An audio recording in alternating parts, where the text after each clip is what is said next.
Hi everyone, good afternoon. My name's Tina and we're going to do a bit of tangling today. I'm sorry, I'm just looking for my tile. I did put it somewhere. Oh, it's here. Oh, here you go. It's here.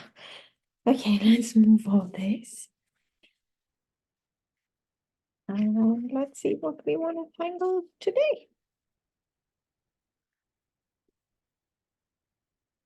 So I'm using a Zentangle square tile. It's 3.5-inch square tile. If you don't have the Zentangle tiles, for example, you can use any piece of card, paper to draw on. The Zentangle tile has got like a little, not texture, it's not a completely smooth card, which is really nice. But you may prefer smooth. It's absolutely up to you, but the one I'm using is 3.5-inch by 3.5-inch. Okay, so we're going to start off with just taking a moment to be grateful for whatever you wish today. Appreciate this moment we have together. Yeah, take a deep breath. It's you time. So yeah, let's take a moment.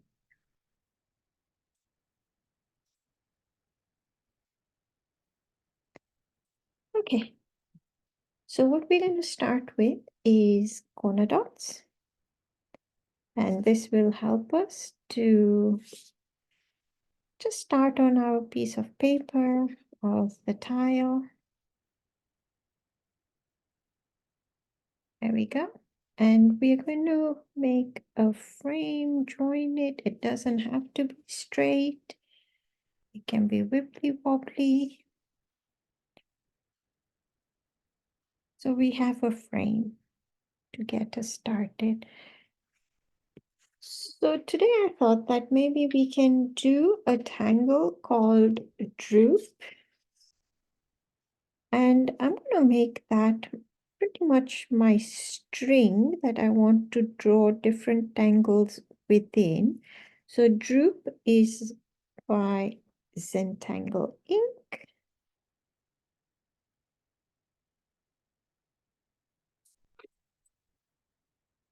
So with droop, what we do is this is going to become our string. So I'm going to break this frame into a few sections. So for example, if I start there, I'm just going to do a little curve going like that.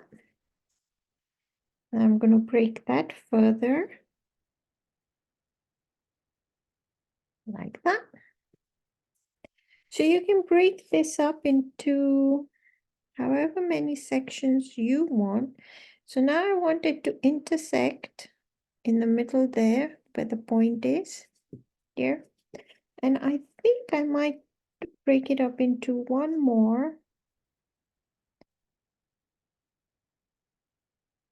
And there it goes. So that's the start of our string. What we do next with droop is I'm going to aura this. And aura is basically following the line a little bit further down. How much space you leave is absolutely up to you. I've left about a couple of millimeters and you want to follow it as closely as you can. If it goes wibbly wobbly, that is okay too.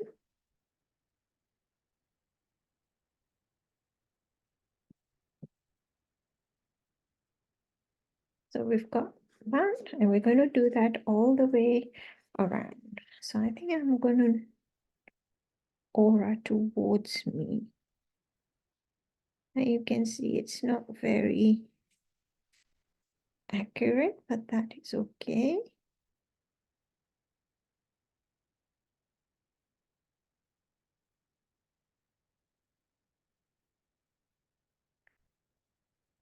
Just remember there is no mistakes. And by the time we add all the different tangles in this and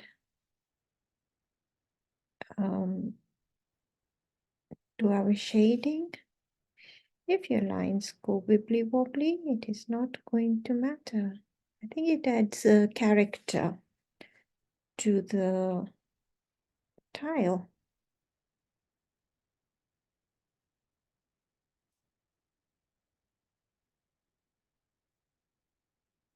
If you'd asked me a few years ago, I would have got really worked up about this.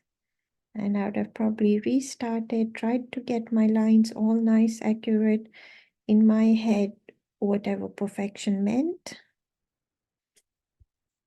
I think what Zentangle has helped me do is to let go of the idea of perfection. It's more about, well, for me, it's more about now just spending this time being creative, drawing something, and yeah, just me time, basically. And don't we all need that me time? So that's our next bit. Now what we're going to do is we're going to break this into further sections. But this time to break this, what we're going to do is we're going to do a little curve like that. And we're going to aura that. Another one in approximately the same distance and aura that. So I'm going to do that once again in all the sections like this.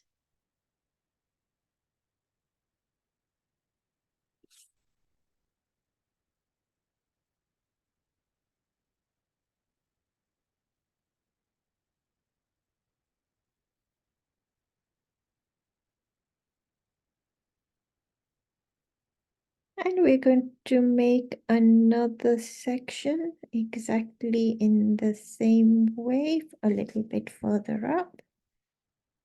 So we're basically breaking up the segments into even more segments. So it's about 1 centimeter. It can be any amount. It really doesn't matter. So I'm going to have it again about 1 centimeter, approximately. So we've got that. And we're going to do that on all the sections.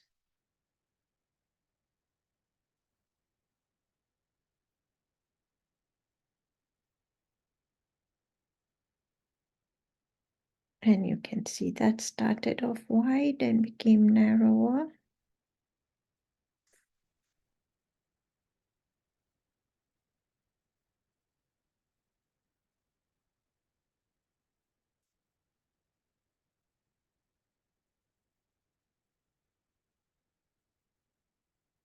I'm using a micron number 4. You can use any width you prefer. I should have probably said that in the beginning.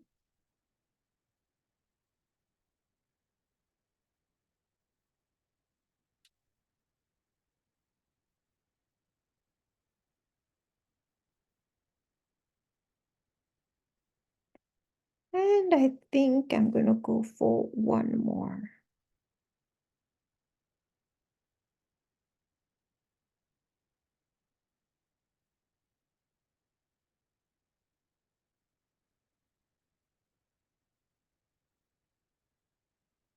So here's our frame. I'm not going to go outside the frame I drew. So if I'm coming this way, I'm going to pretend I'm going there. I'm coming down and would go there. So I don't need to continue this. Over here, if I'd started there, it would go there. So I'm not going to have a section there. Here, I'll probably come up to about where the frame is over there. So this would start there, about there, and around.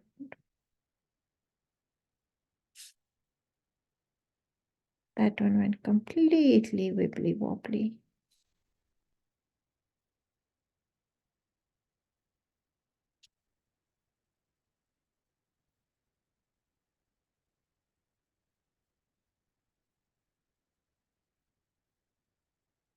I'm gonna go with the idea I'm adding character to this. So there we go. I think I'm gonna stop there. Next, what we're going to do is we're going to add tangles in all of these sections. So what we're going to do is, let's start in the middle and then work out. So in this one, I'm going to do, let's see, how about we do an arch like this, one from the other side, and one there. So we're going to do that on all these little inner V's. And this is a fragment, and I'm sorry, I cannot remember the fragment.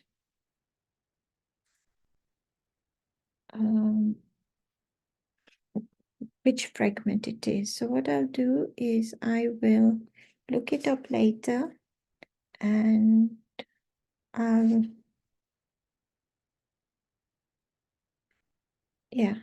do something. I'll post it on when I post the video on YouTube, which fragment it is. It is one I use a lot, so to be honest, I should really try and remember it. What is definitely remembering things is not one of my stronger points.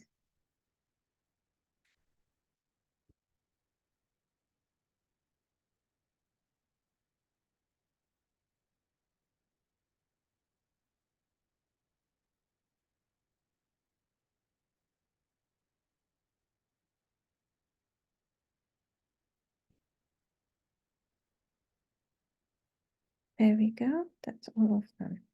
Next, what I'm going to do in there is I'm going to round these off. So it will look like a squashed orb in there. But I'm just going to round them all off the corners. So I'm doing a little curve and then filling it in.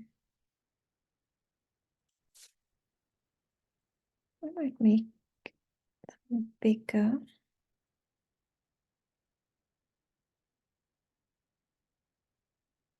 There we go. So there's more inking. So again, little curve, fill it in. Little curve, fill it in. And it looks like there's a squished orb in there.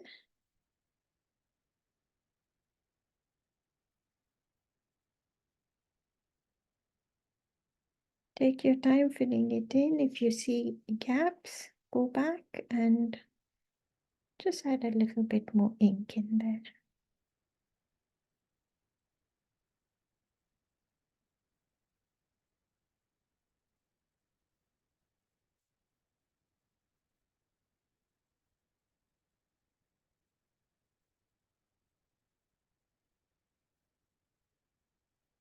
You can even do this like with a smaller pen nib if you prefer.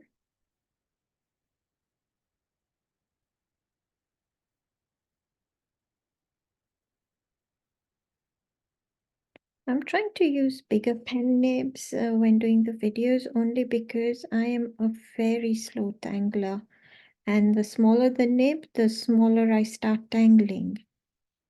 By using a bigger nib, it forces me to do it slightly bigger. I wouldn't say I make it that much bigger, but it's slightly bigger than what I would generally if I wasn't videoing.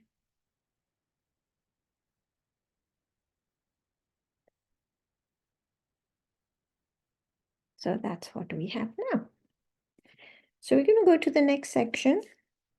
And in this section, what we will do is, let's break up the section into two. So I'm just going to come across and break each of these into two. Although that one might not, no, I will break it actually.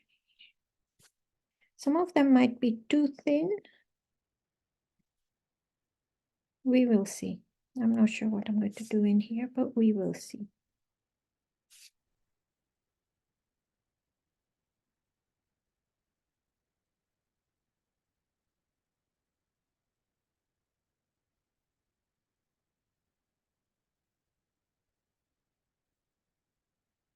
Whoopsie daisy, I broke it into even more now. That was already two, so this one has got more. I wanted two, I've done more. So I'm going to leave that as, no, I'm going to go ahead and break all of them up into more sections. So remember, no mistakes, only opportunities. And that is what this has given me now. To be honest, I didn't know what I was going to tangle in there anyway with the two sections. So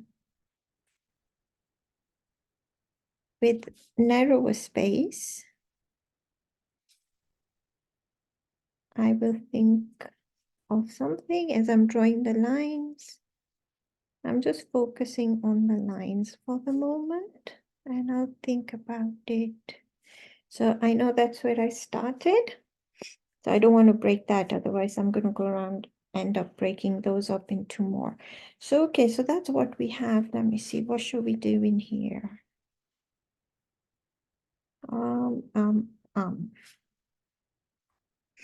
about something openish so that there's a contrast between the dark section there and the openness in this middle section.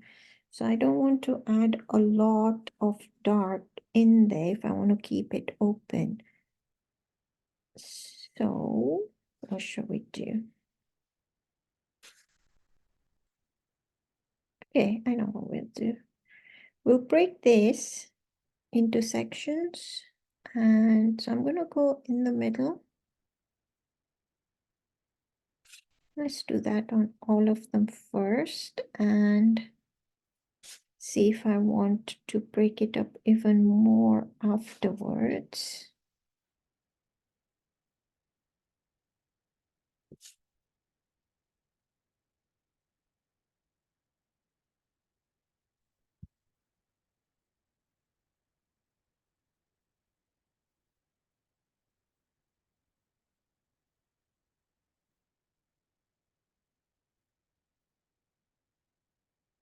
Yeah, I think I will break it up into more. So into two more like this.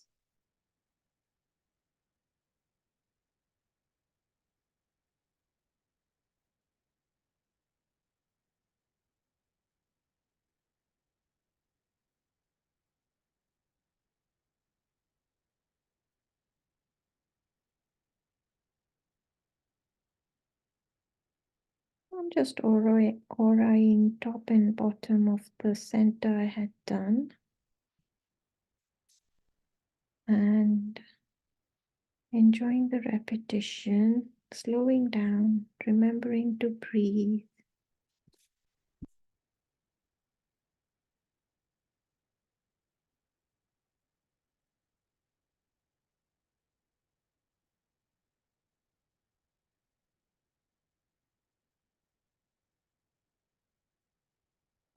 So that's what we have. So what I'm going to do now is I'm going to do, it's going to be a grid tangle, I've decided. So how about floors again by Zentangle?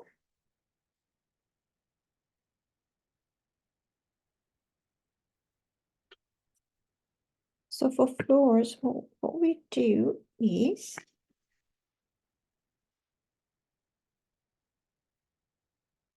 grab a piece of paper. And what we have is the grid like this. And what we're going to do is we're going to just round off where they intersect. So round, round, round, round, and color it in. And color it in.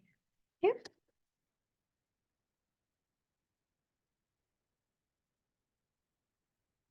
So because my sections are pretty tiny, I'm going to go down to a 0, 1 to do my rounding. So where they intersect, I'm going to just round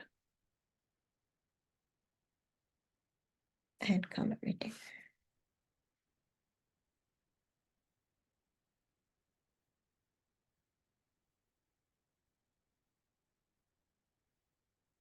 And you can come back, and if you think it needs more rounding in any of the individual sections, you can do that.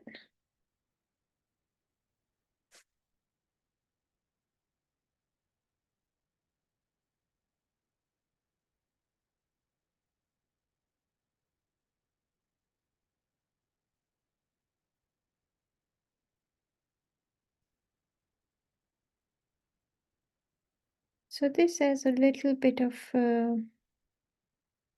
inking, but mostly it is quite an open design, which makes it a nice contrast from here where we filled it in a bit more.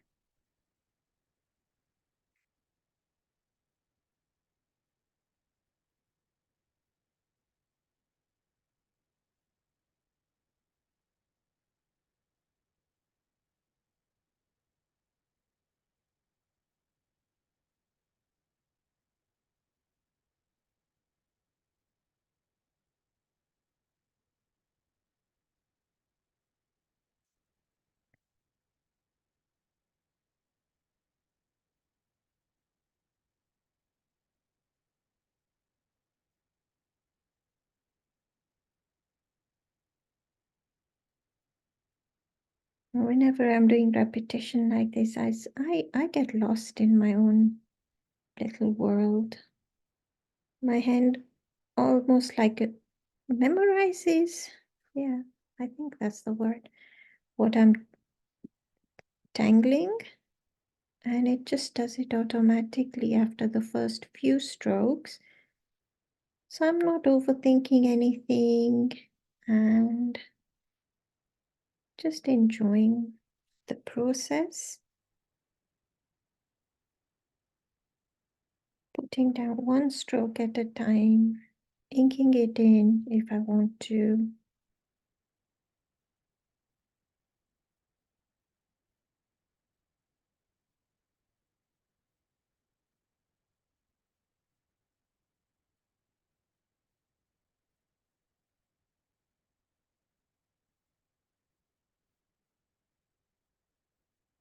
And again, if you see spaces while you're inking in those areas, do go back and fill them in. Add that little TLC to your work as you go along.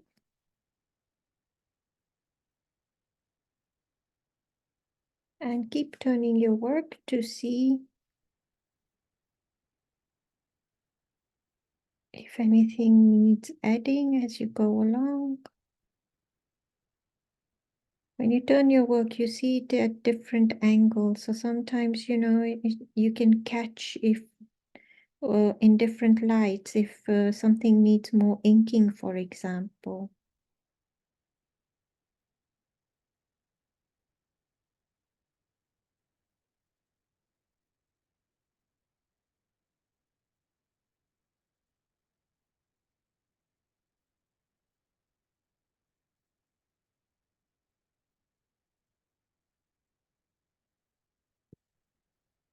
You can see how that's coming along.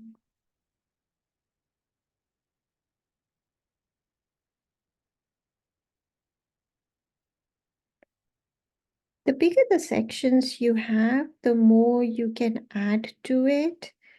When you make sections very small, there is only a limited amount of things you can add, right?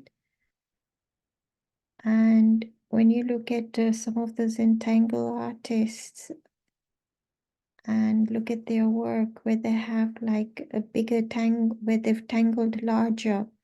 I'm always in complete awe of what can be achieved, and I try, but my hand does not allow me to do large. My head, my head and my hand, yeah, they're not very good at coordinating. One day, maybe it may happen. And if it doesn't happen, it doesn't happen.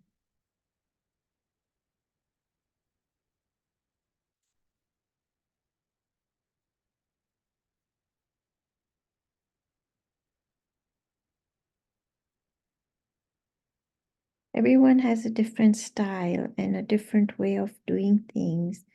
There is no right or wrong. As long as you enjoy the process, that is all that really matters.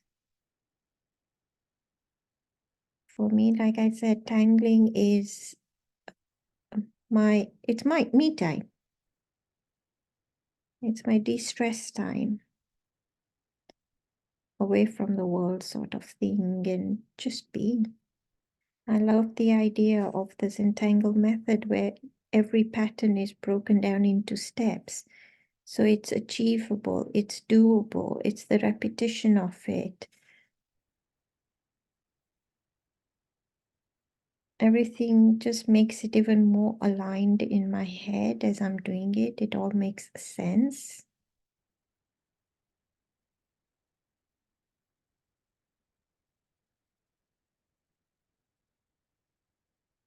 There we go. I'm going to make these bigger because as I started off tiny and then as I went along, they've become bigger. So I'm just going to make this one just slightly bigger. I don't need to, but I feel I want to. I'll just make them a teeny tiny bigger.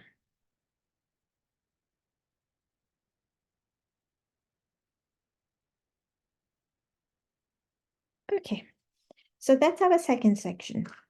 Third section, I think what we will do is let's do how about something organic? Um,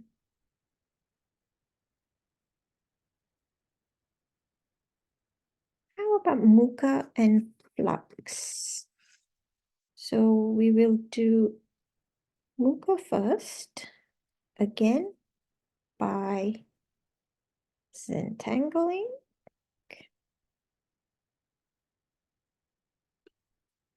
So let's put some muka down. So I'm going to start anywhere. You can start anywhere. I'm just going to start from the corner up, curve it round, almost like an orb, stop, and around. Again, if I was to repeat that, let's see, let's go. Should I go this way or should I go this way? Let's go this way this time. So curve, around, and as I come back, I'm going to curve it a little and follow that around. Let's do another one. Let's go this way this time. So around, curve, and follow it around. So let's do a few of those. I'm just going to put them randomly. Not necessarily 3 in each or 2 in each, just randomly wherever my pen decides to go, basically. How about down? It's going under there, back up, around, and that way.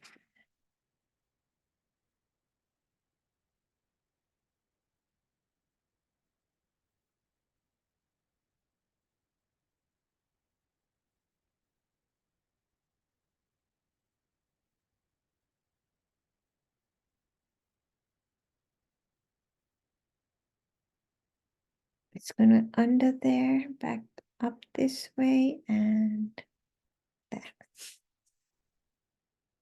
So these are quite small because my space is pretty small.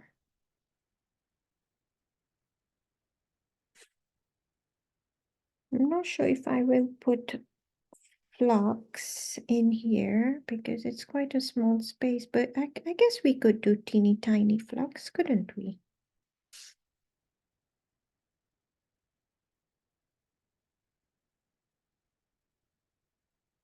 And as you can see, I'm just putting them randomly.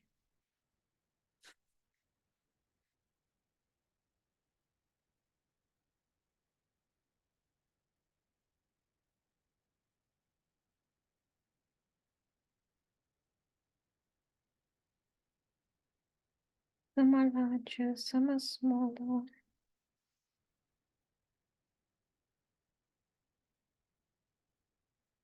Mm.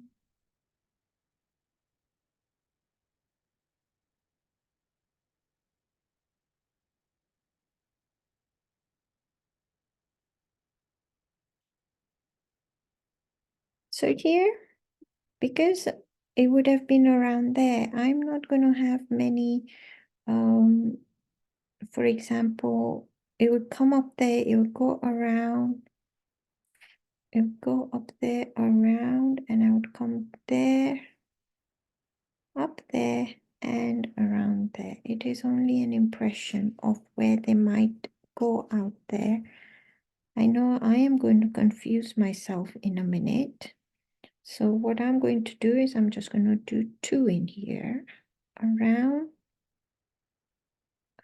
this way, and it would have come back this way.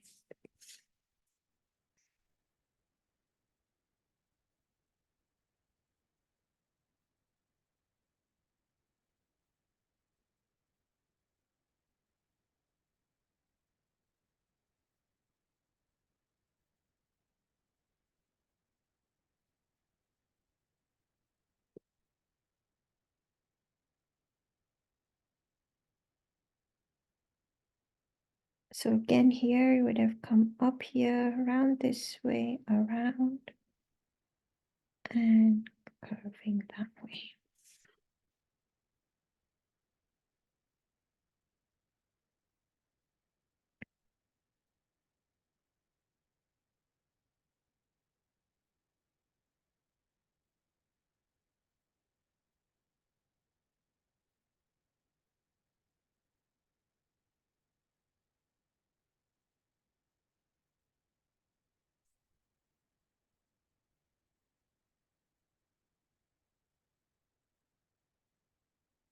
One more somewhere.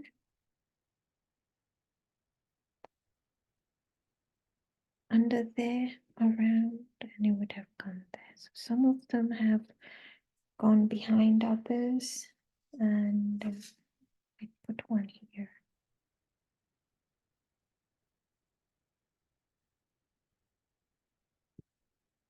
Oh, okay. In between, what I'm going to do is I'm going to put a few flux, and I'm going to use Rick's version. Rick and Maria are Zentangle founders. Rick's version. And you may have noticed in the last few videos, I've used this a lot. And it is by Zentangle Inc. Okay, so in between, let's put some flux. So I'm going to do that way and dot dot. So I'm going up, curve, and back down to the point.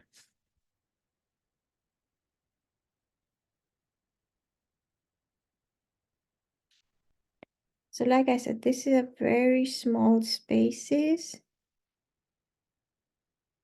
If you prefer, if your spaces are even smaller, you can leave out the flux, maybe put a few orbs instead.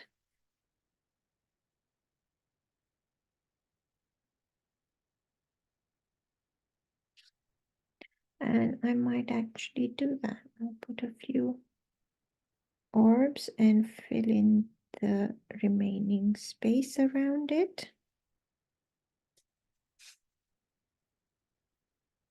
So we've got very large, well, I wouldn't say very large because the space itself is very small, but where you have large areas, you can put an orb that's teeny tiny. I'll just color that in and color the surrounding areas.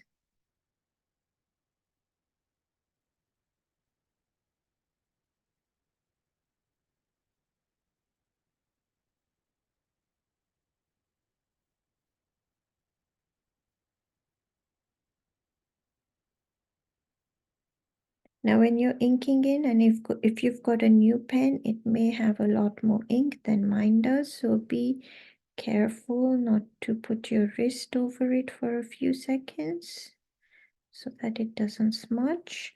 My pen is quite dry and I keep wanting to change it. But is there anyone else who just keeps using their pen even though they know they need to change it? I think we all just hate waste, don't we?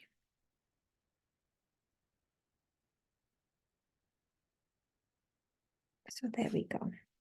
So again, I'm going to repeat that on all the sections. Again, repetition, fill in areas. And this time what I'll do is I'll do the orbs and the flux as I go along.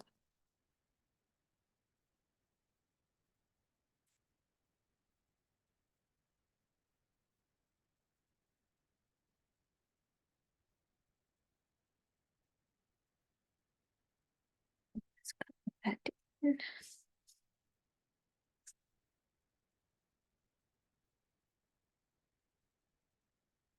That's a teeny tiny one.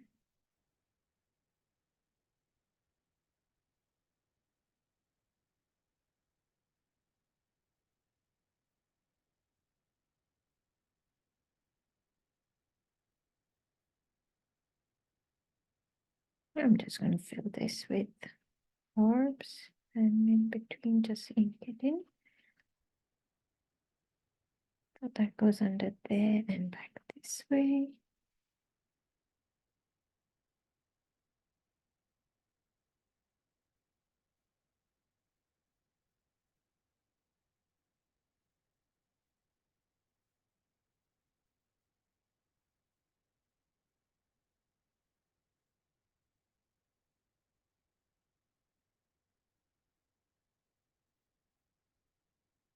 And as you can see, the smaller the section you do and the smaller the tangles you do, the longer it takes to finish.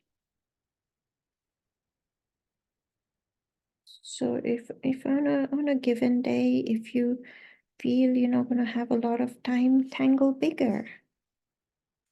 I'm trying to get into the habit of tangling in the morning, at least for a little while, and I don't always have time to do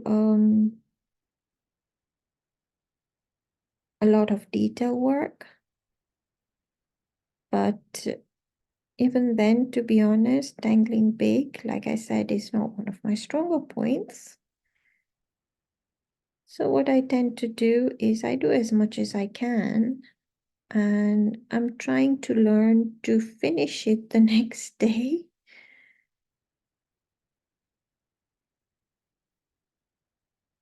I could quite easily pick up the hundreds of unfinished things I have. I have so many tiles I've started and not finished, so I could just pick up one of those tiles and attempt finishing those. Isn't it always really nice to pick up something new every day? Start off a new day. I just feel I want to start a new tile.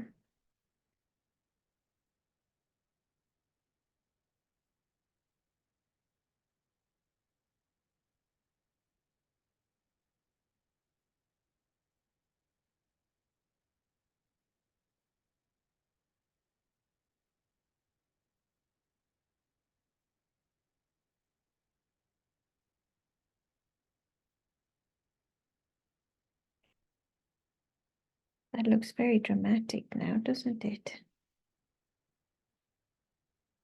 I mean, when we look at this half and then look at this half, it looks very dramatic.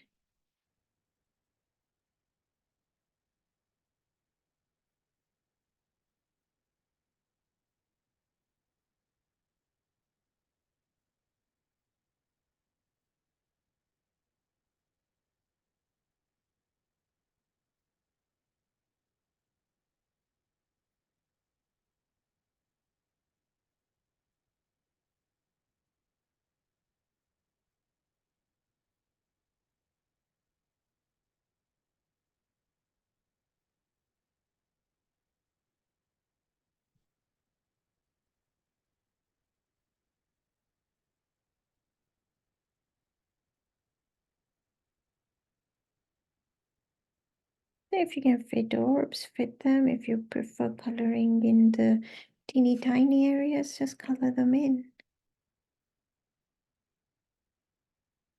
I think also the smaller it gets, the harder it gets, well, for me anyway, to shade things individually. So for a lot of the sections like these, they're quite small. I'm not sure how I'm going to go ahead and shade it, but we will cross that bridge when we get to it. I might do it individually, I might not do it individually. Teeny tiny orbs, teeny tiny. And I give up.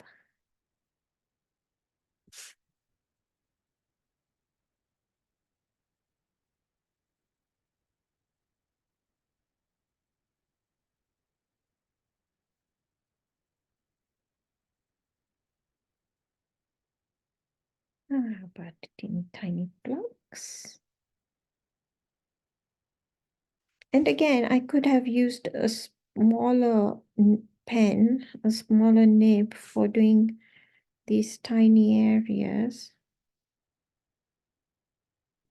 I just didn't think about it. So if I pretend this was going here, around, and around this way, my flux would have been going this way.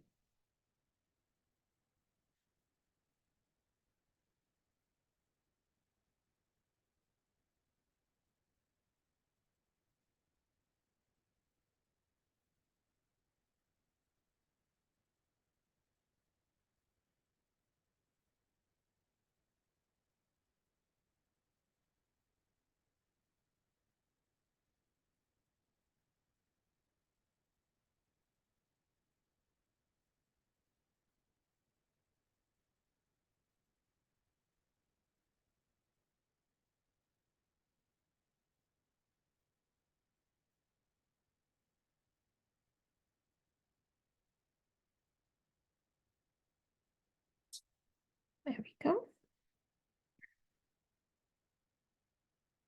And over here is quite, I don't think I'm going to get an orb or anything. I'm just going to ink it along there. So here I'm going to have my flux going this way, around, and come down there this way. So it's growing that way.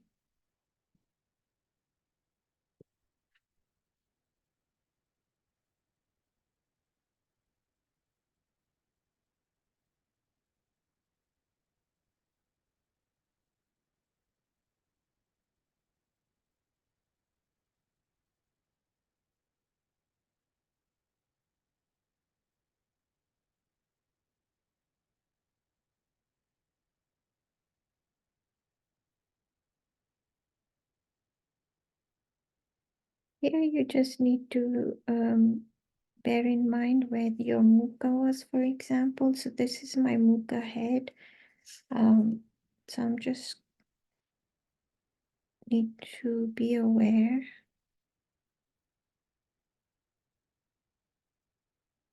of where I had the shading and things. It doesn't matter even if, you know, it gets all jumbled up in the thing. Everything comes together in the end.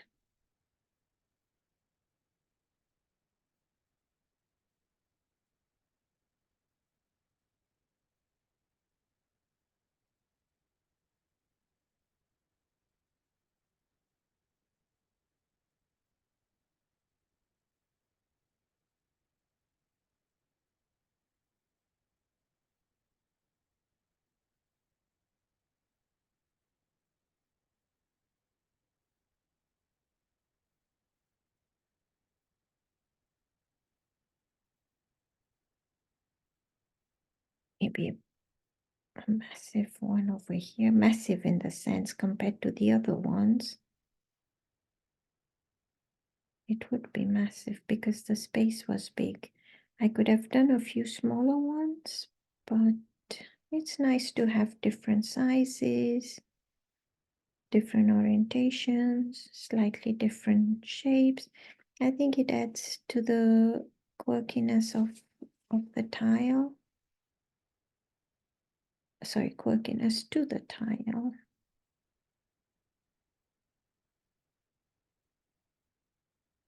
And we are hand drawing these. They're not done on a computer, on a printer to get perfect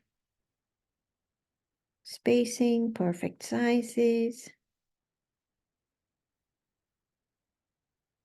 So it's okay if they're different sizes and things.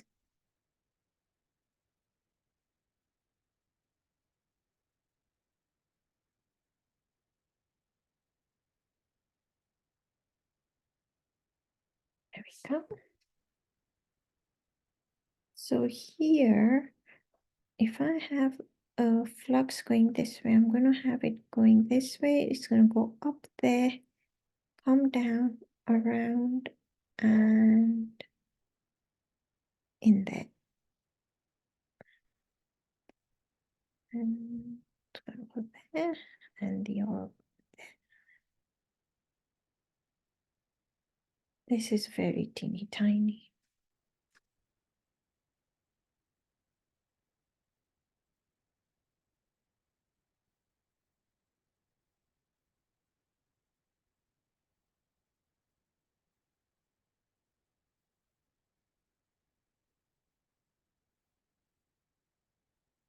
I'm just going to color this bit in. And one more section here.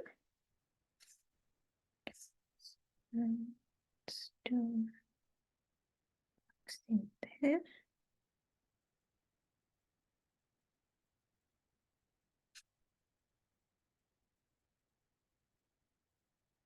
I'm trying to draw upside down, which is not helping.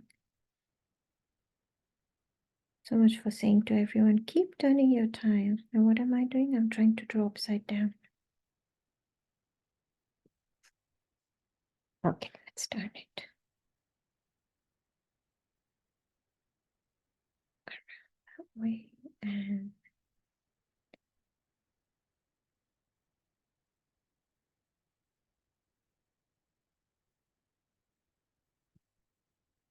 I can get very lazy. Does anyone get lazy like I do about turning things? Actually, you probably don't.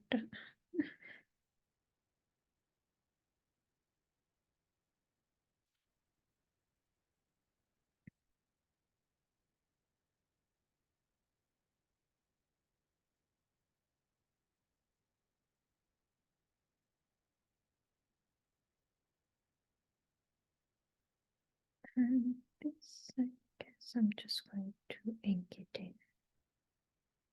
Because there would have been something there, some drawing that goes out of there. So I'm going to ink that in. So that's what we have so far. We've got this space here. So I'm wondering what to do there. And what I might do is something.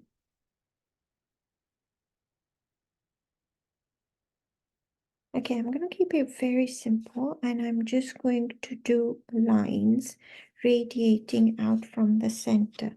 So to do that, what I'm going to do is I'm going to, let's start here. So I'm going to go from the center, and instead of doing one continuous line, I'm going to add shine breaks as I go along. And on some of them, I will probably do all. I will break it up as I go along. And I'll just add those lines. They can be curves, they can be straight. I'm going fairly fast, and if you want to draw something in a straight line or you want it to follow a certain path, don't look at where your point, the nib is. Look just a step ahead to where you want to go.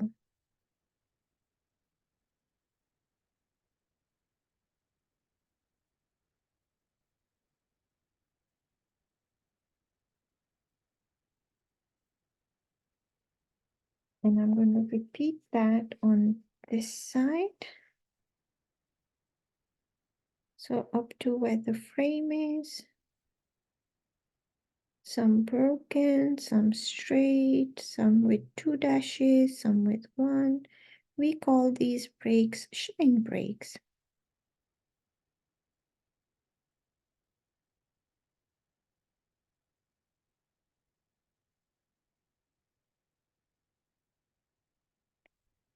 Now you can take a bit more time if you want to do lines sort of more evenly spaced out.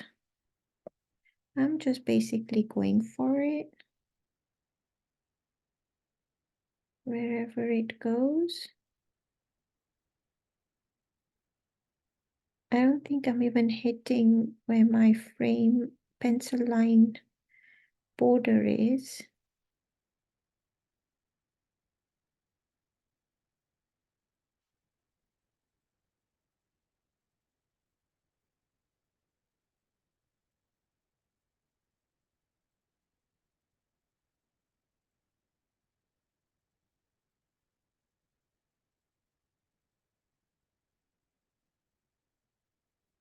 It's got very wibbly wobbly.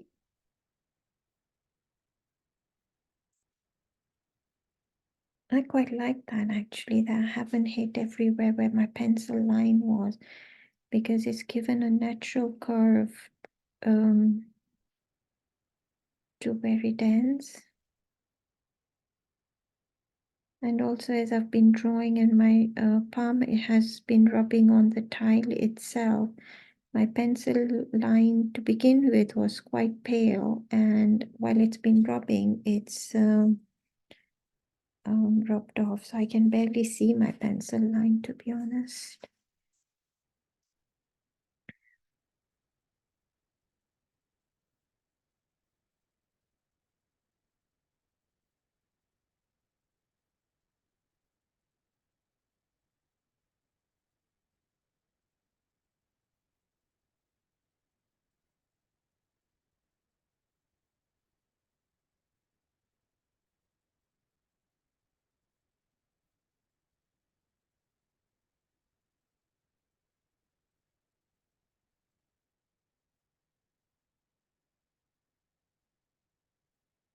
So this on the curve is going this way. So when I do this, I want to follow the curve going this way. So what I might do is I might come from here because I want to follow this curve on this end.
I love doing lines. I can spend hours and hours and hours doing lines, dots, circles, but definitely lines. When I cannot think of what to put somewhere, I just go with lines. They seem to work in every situation in my head. They make sense.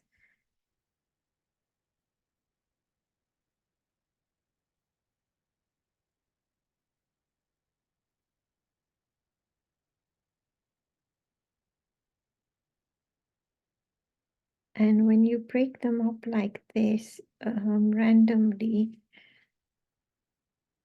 and you don't get the spacing even, and it just adds, I think, character to the design, the overall design. And also it takes the pressure of me to, like I said, in my head, aim for perfection.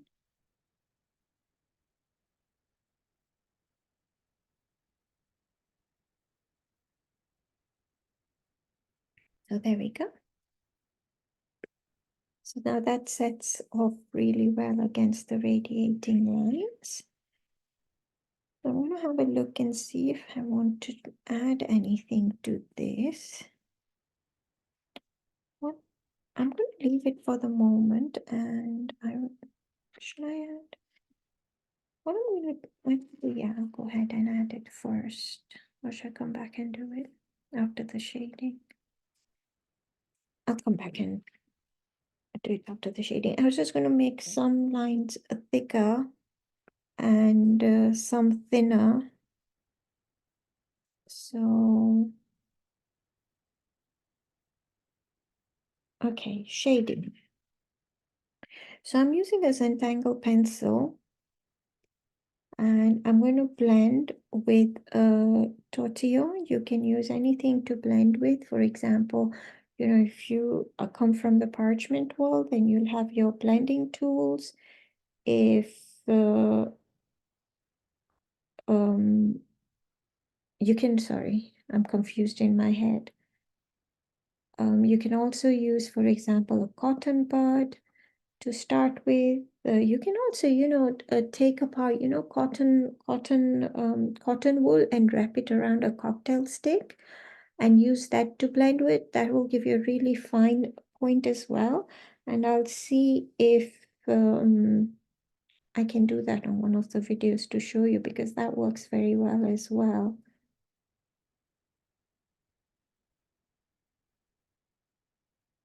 Sorry, just bear with me. I'm sort of confused in my head with words.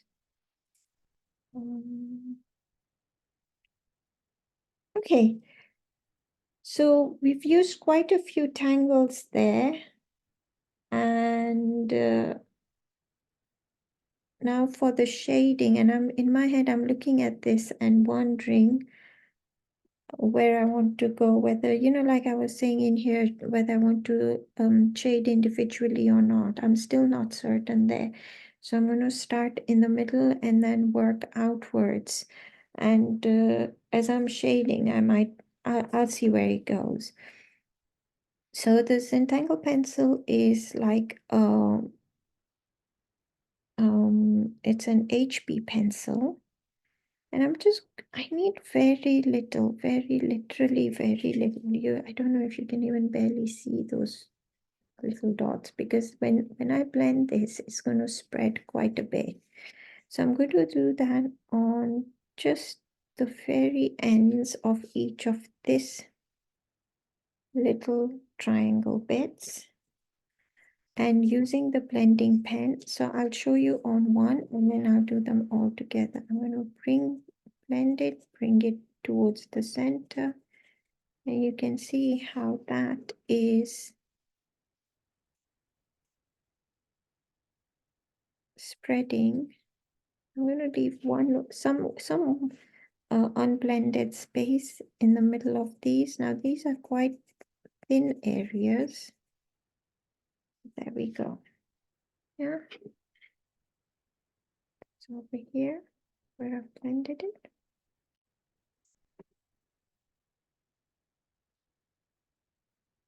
So now I'm going to go ahead and put that on all of them. And then I'll do all the blending together. So I'm going to work from the center out, and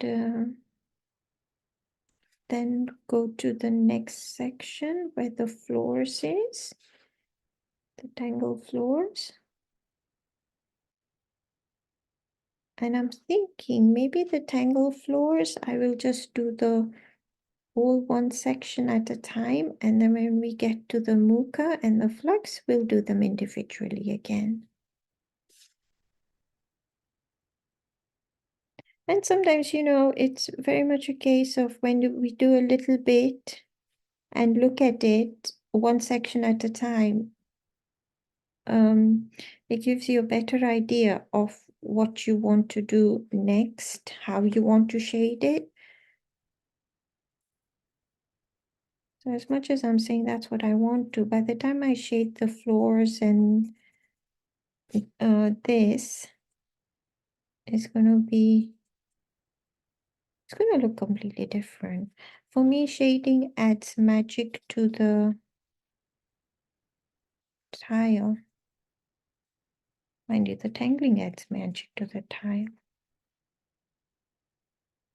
Everything adds magic to it. When you're drawing, at every stage, I love it.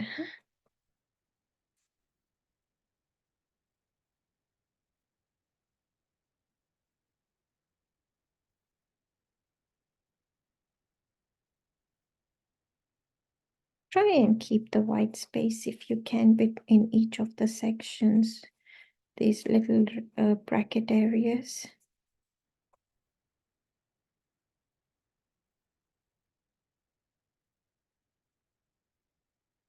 And like you can see, I keep turning my tile around.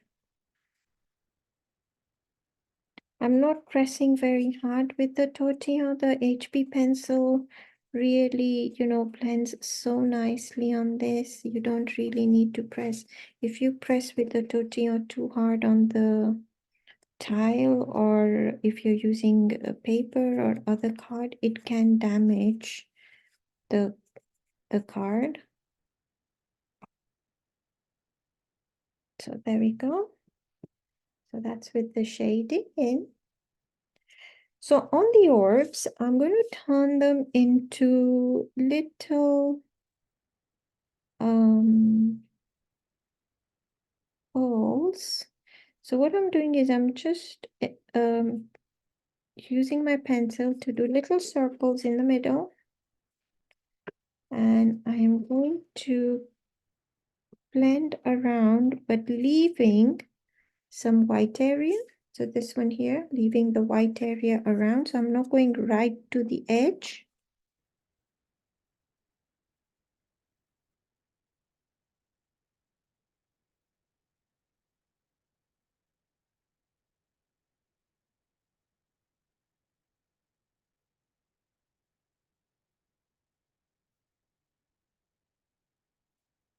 You can see that I've left the white around it. I haven't gone to the edge. And what I'm going to do is I'm going to go back and I'm going to put another black dot in the middle of them.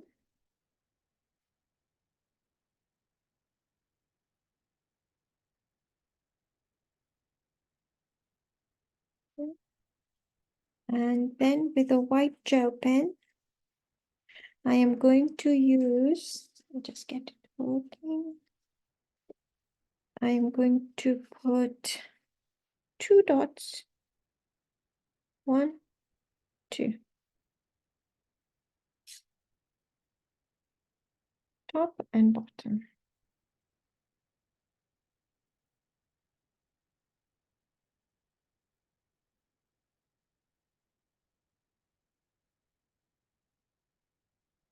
Just outside, and my gel pen is not working.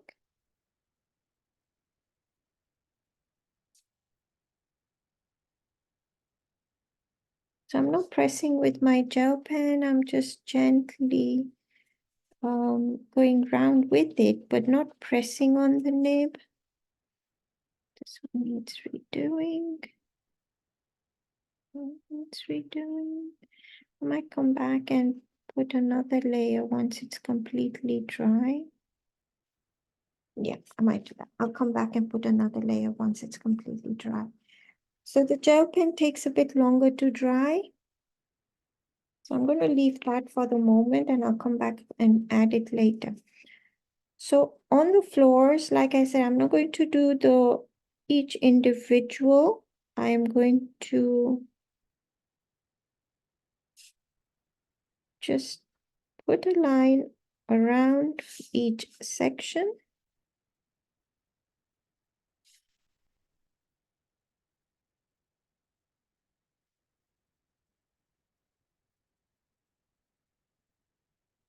And then blend this. So I'm blending the whole section in one go.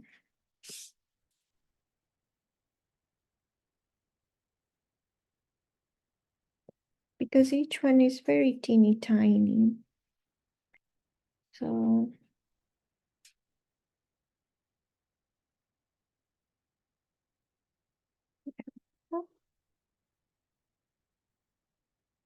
and you can see that compared to the others, how that's added a bit of shading and it's got a bit of unshaded area in the middle there. If you want, you can always, you've got enough color on that and you can always add just a line on the top of each of those.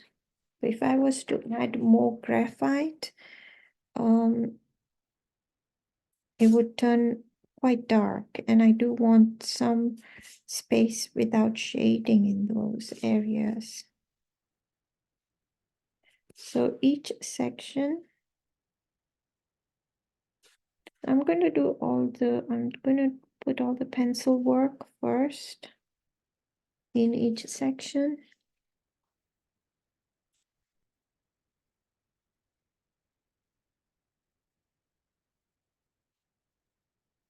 And then blend it.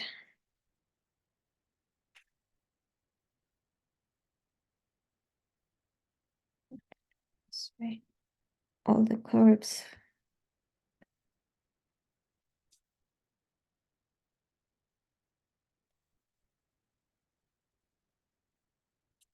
And then do the lines. So what I'm doing is I'm just shading underneath.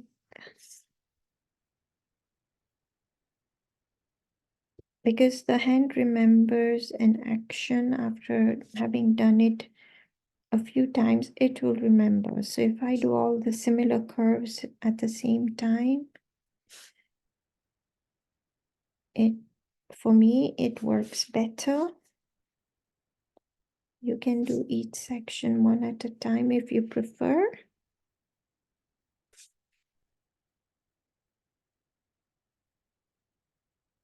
Okay, and then let's blend that. And I have lost my tortilla onto here.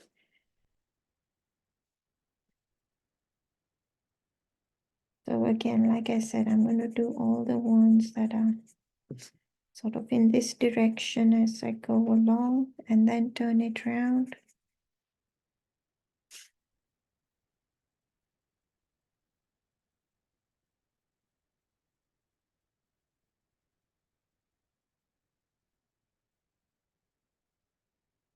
Turn it around and do this top section.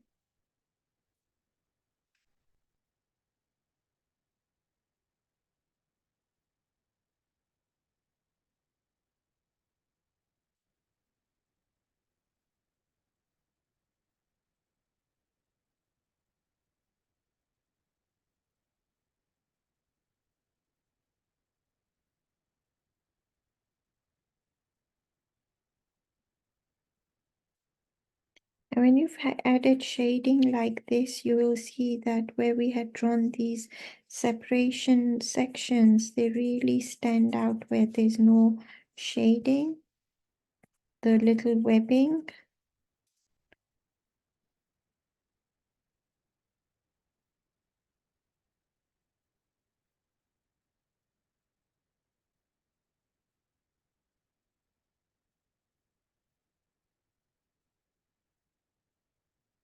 Just a little bit, not a lot, just a bit to break. This is not completely white, just at the top.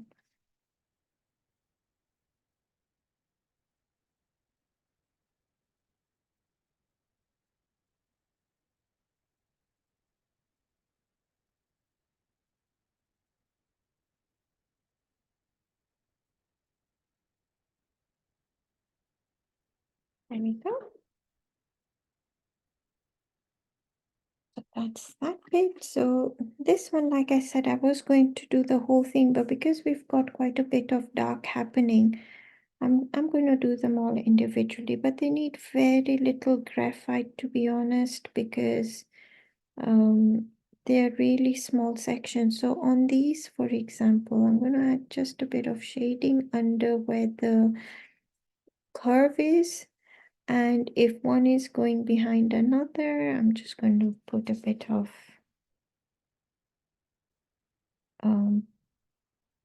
line where it goes underneath.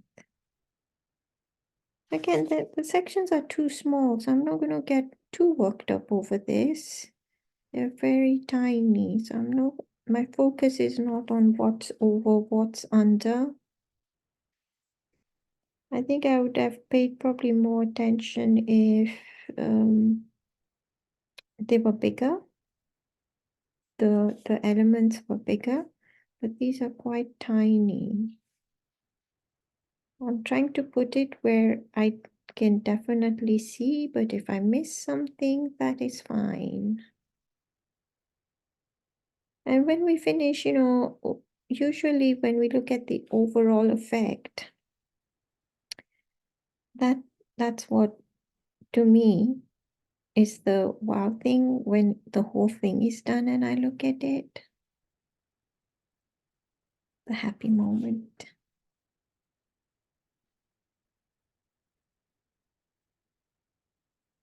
Oopsie, not that one.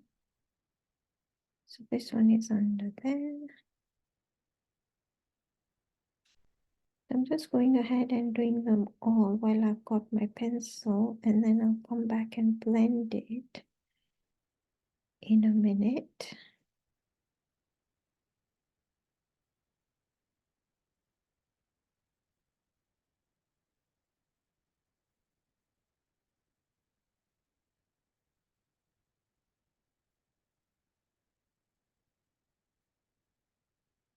Okay.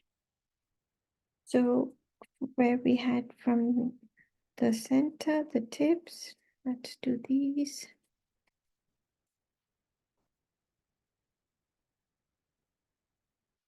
And then where we have these little C's, I'm just blending in the same C motion and bringing it up a bit. So same C over it and then bringing it up a bit in little curve.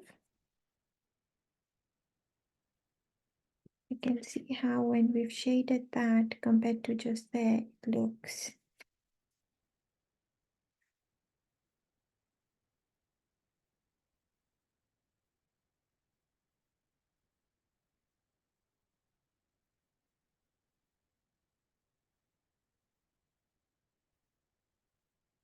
This little C bit, whoopsie daisy.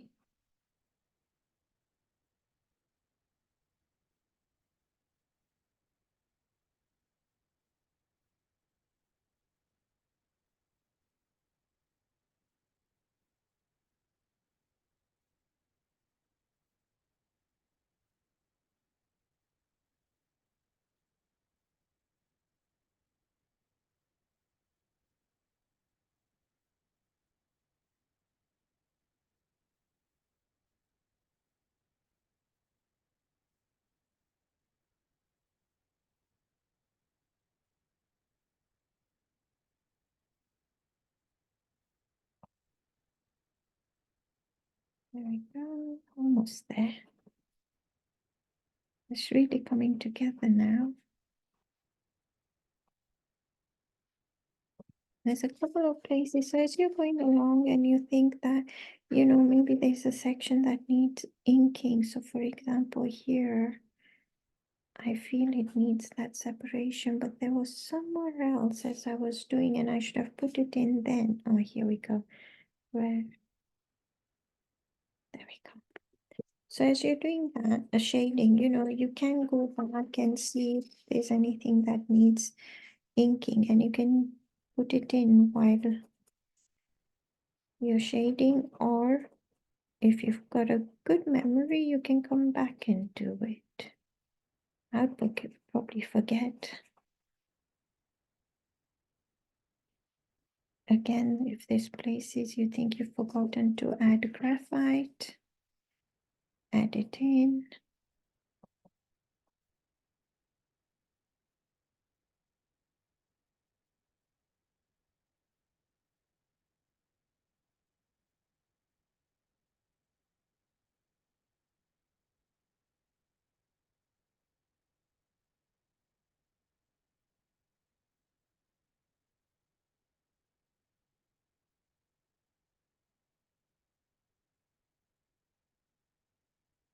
Does anyone else like the sound of the tortilla on the tile? I just love that sound it makes.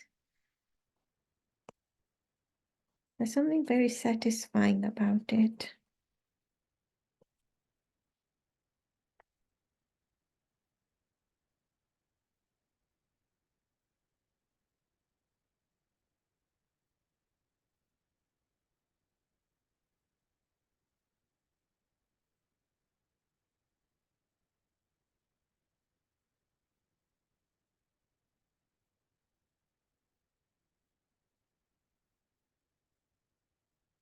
Okay, so I think that is that. The next thing on these little orbs, I think what I'll do is when I finish shading, I'll use my gold gel pen um to add a dot of gold in them. So now what I'm doing is I'm just adding a bit of graphite on these last section, just on where the curve is.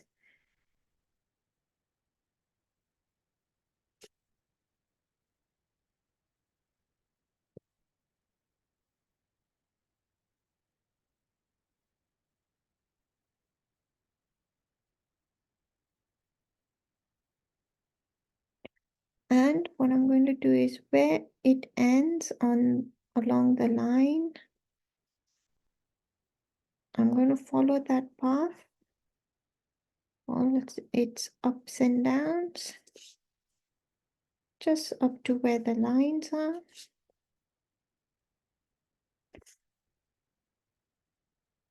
Just to frame it.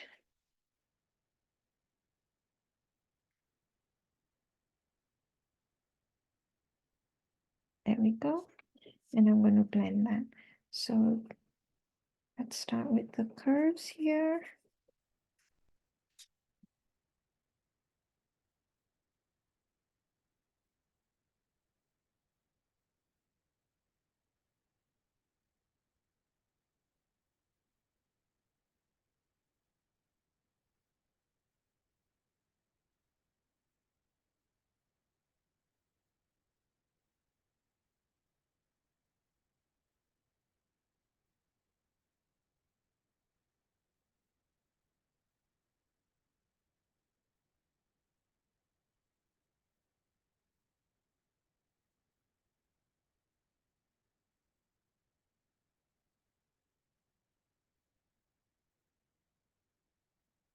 And then where the line was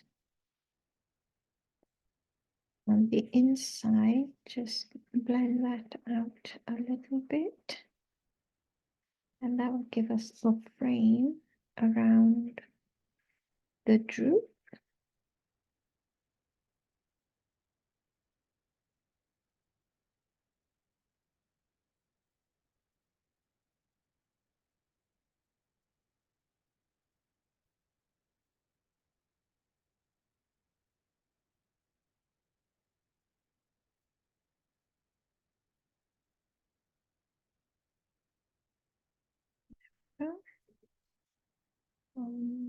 Anything else like that?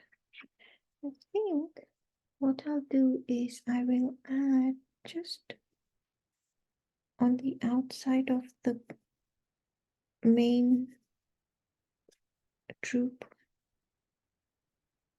on either side. So it will make the unshaded area stand out a bit more.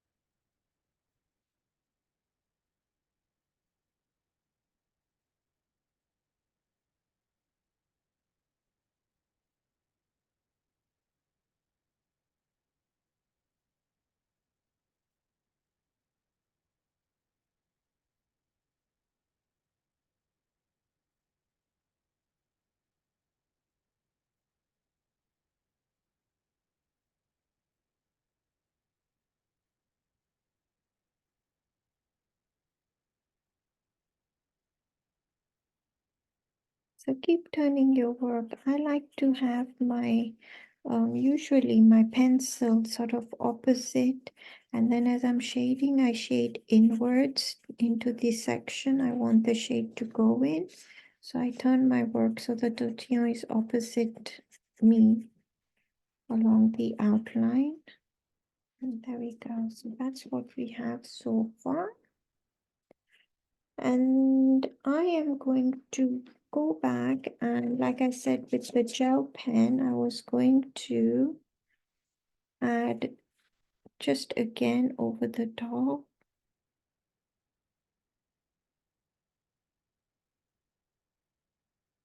Sometimes the gel pen just refuses to work. I think I'm gonna leave it because it is not working.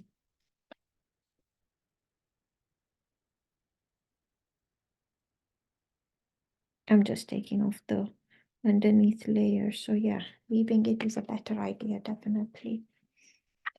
And like I mentioned, on these little ones, I'm just going to put a dot of gold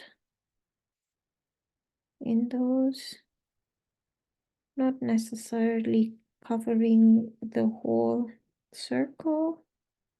On some of them, it's literally just a dot.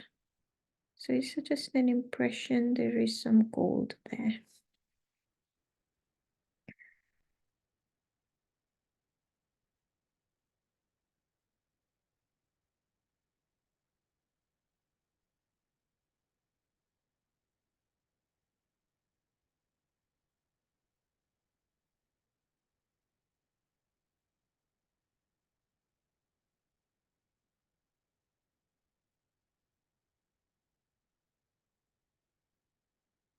Sometimes you just have to scribble on the side on another piece of paper to just get them going again.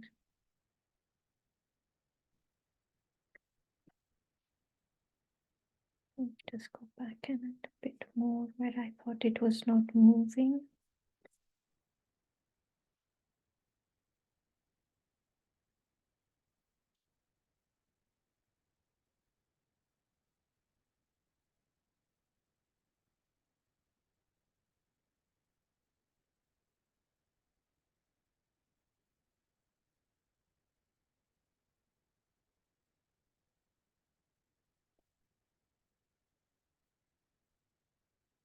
So what I might do is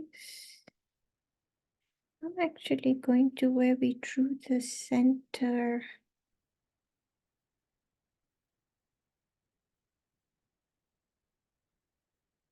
So where we drawn the center web, I'm going to put little circles, random circles on them. I should actually wait for it to dry, but seeing as I'm just gonna, just in case the gel pen is wet, so a little circle, and then I'm going to draw random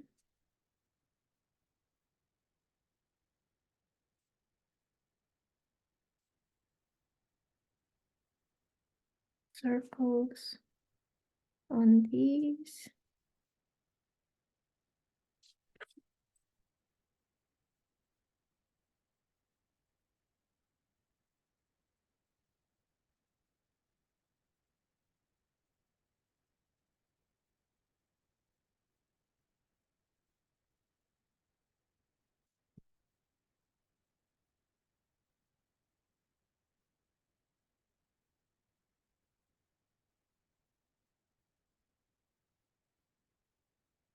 Just randomly, just to add a little bit extra. You don't have to if you liked it the way it was before. I mean, a bit late now. If you've started and you preferred it before, but here's your opportunity to start again. Do it again. Use different tangles. A lot of the times, I know I've started something thinking, well, because in my head it looked very different. And then when I put it down, it looks completely different, and it doesn't always work out. But until I didn't try, I would not have known what it would look like. So in a way, it gave me that opportunity to see what it looked like and decide in the future whether I liked it or not, whether I want to repeat it or not.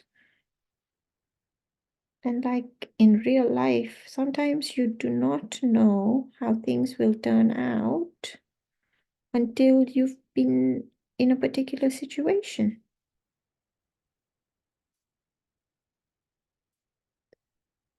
We learn through our experiences, right?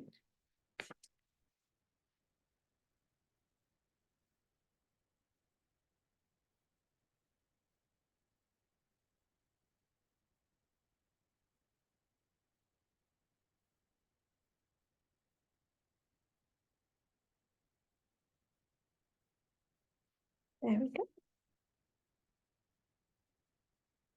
And I think I did prefer it without the gold dots. The gold dots do look pretty, but I did prefer it without the gold dots. Okay, so what I'm going to do next is I have got the 04 again, and where the gold dot, I'm just going to go and add a bit of just TLC to my work. So just between the gold dots, I'm going to bring in the black a bit more. So you can see it a bit more, because I feel the black outline was very faint when I first drew it. And I just think it needs a bit more highlighting, just in between the gold dots. This is adding a bit of TLC. And oopsie daisy, I went wibbly wobbly.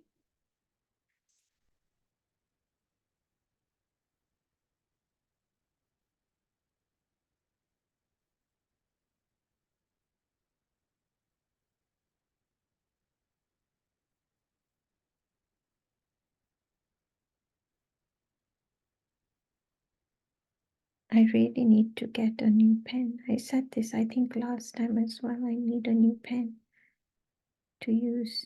This one is dried out quite a bit. And I still didn't from the last video I did. I still haven't taken out a new pen.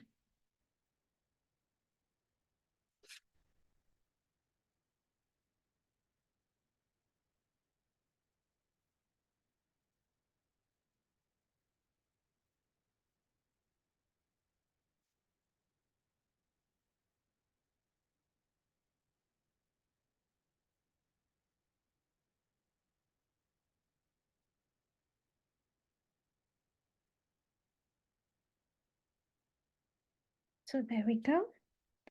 The other thing I'm going to do is I'm just going to bring out these sections a bit more. So I'm just going to go over them.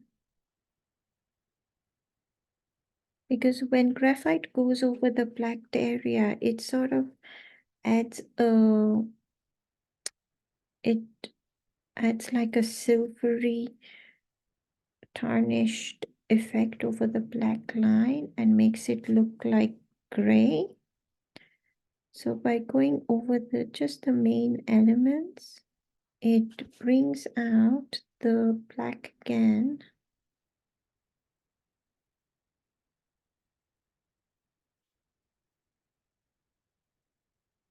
You don't have to add it on everything, but just the main features you want that you want standing out on your tile. So for me, it is just these, the beginning sections, and I'll probably add it on the last row. I can't say the word. I can't pronounce it. Row?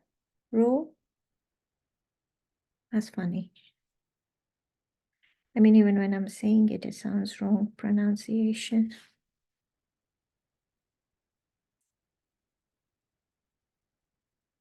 I just spell it R-O-W.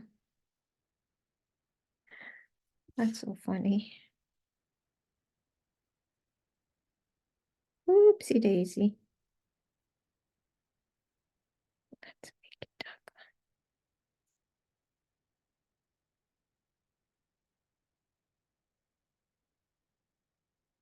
And the last one around here. Okay.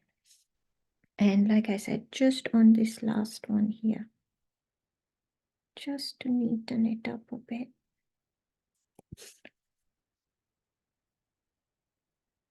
Because we added quite a bit of graphite on the outside here. So you just benefit from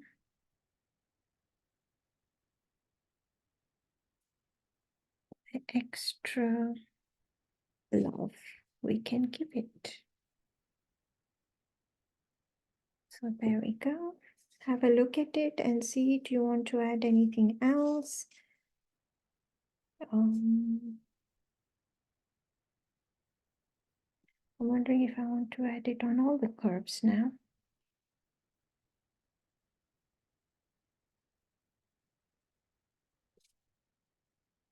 Do I want to add it on all the curves or don't I want to add it on the curves? I think I want to add it on all the curves.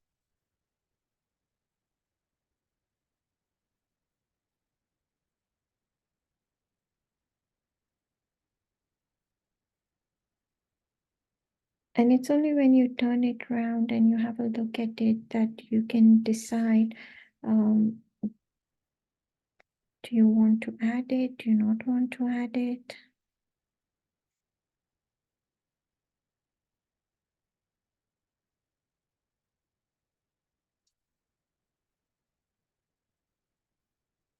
Oops.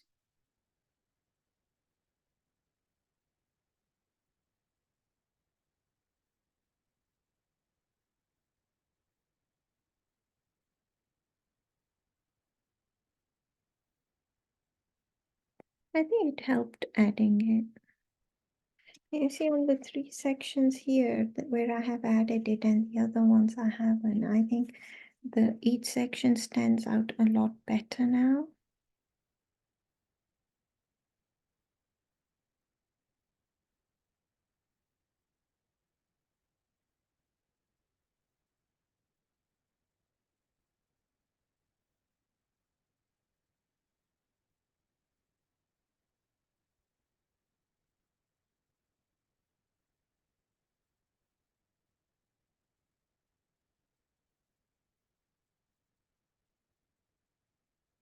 Almost there, honest.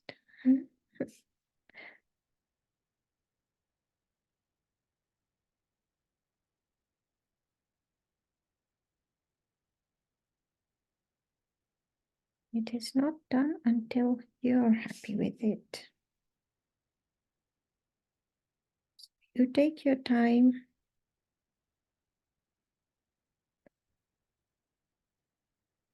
We're not in a hurry. Just enjoying the process.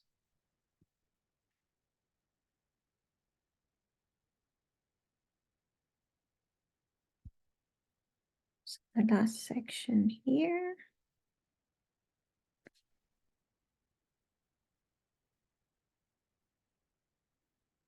Oopsie daisy.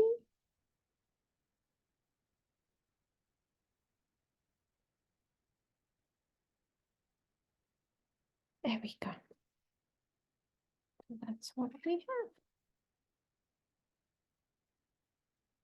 Just have a look around and see if you want to add anything else. I think I'm quite happy with that. So let's sign our work. So, and today is the 10th. month 2, 2024. And let's sign it. So now, which way do I like the orientation? Turn your work, see which way you prefer it. And I think I want it this way. So where shall we sign it? I am going to sign it just under there.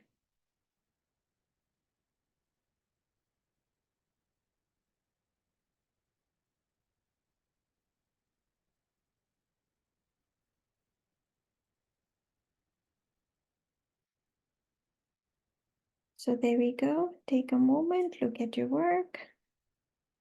And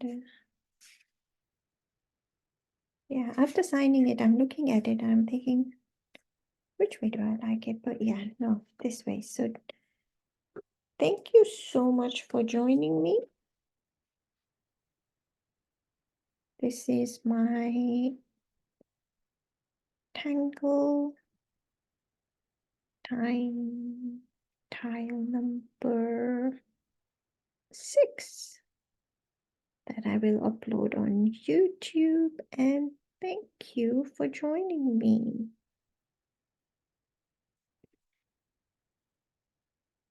There we go. So thank you. And I will see you next time. If you try and recreate something similar, I would love you to tag me on social media so I can look at it and yeah, admire your work. Thank you. Take care. Bye.